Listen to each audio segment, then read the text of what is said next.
반짝이는 눈빛 눈이 부셔 매일 날 감싸주는 손길.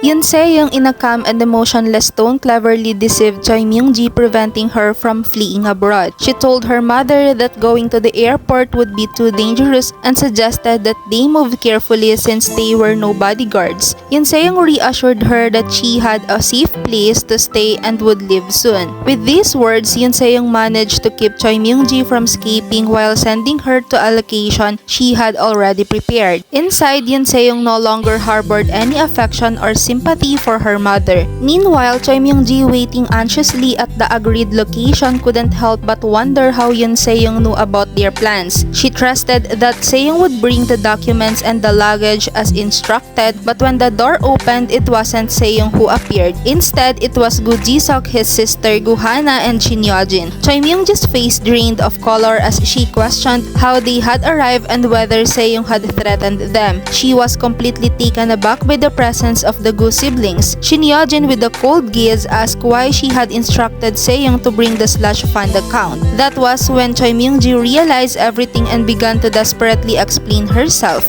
She tried to justify her actions by mentioning the service she had given Yoon Se-young over the years, but her pleas fell on deaf ears. No sympathy remained for her. As Choi Myung-ji understood the magnitude of her situation, despair filled her eyes. The Gu siblings' perfect revenge had just begun. In an attempt to turn the tide, Choi Myung-ji pleaded again, saying how hard she and Se-young had worked to please Shin Yeo-jin. Her voice was desperate, but her eyes still carried a sense of cunning. However, the relief she felt was short-lived as she quickly realized that Shin Yeo-jin had already figured everything out. The fact that the hit and run was unknown to her and the slush fund was still in question meant that Choi Myung-ji's escape plan was now hopeless. Shin Yeo-jin, unable to contain her anger, slapped Choi Myung-ji across the face. Her hand shook with the fury that had been building up for so long. Choi Myung-ji, stunned and enraged, glared at Shin Yeo-jin but was hit again, this time on the other cheek. Tears began to fall from Shin Yeo-jin's eyes as she unleashed her long-suppressed rage. She then violently shook Choi Myung-ji by the collar, demanding the return of her daughter. The once composed Shin Yeo-jin was now a mother, heartbroken and desperate to reclaim what had been taken from her. As Choi Myung-ji's face filled with fear, the truth finally dawned on her. Se-young had betrayed her. Shin Yeo-jin revealed that Se-young had betrayed her mother, destroyed her daughter's life, and even contributed to the downfall of the Gu family.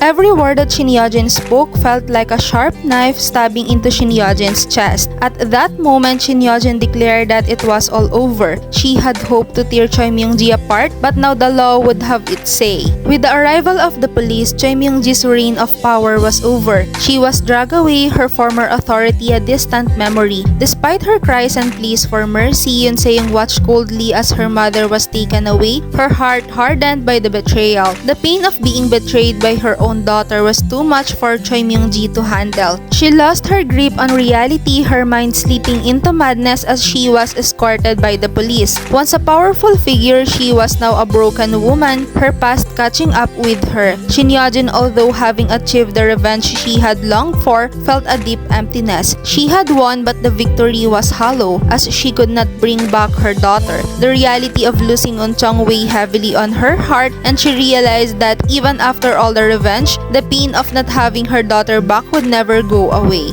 'Cause you are beautiful.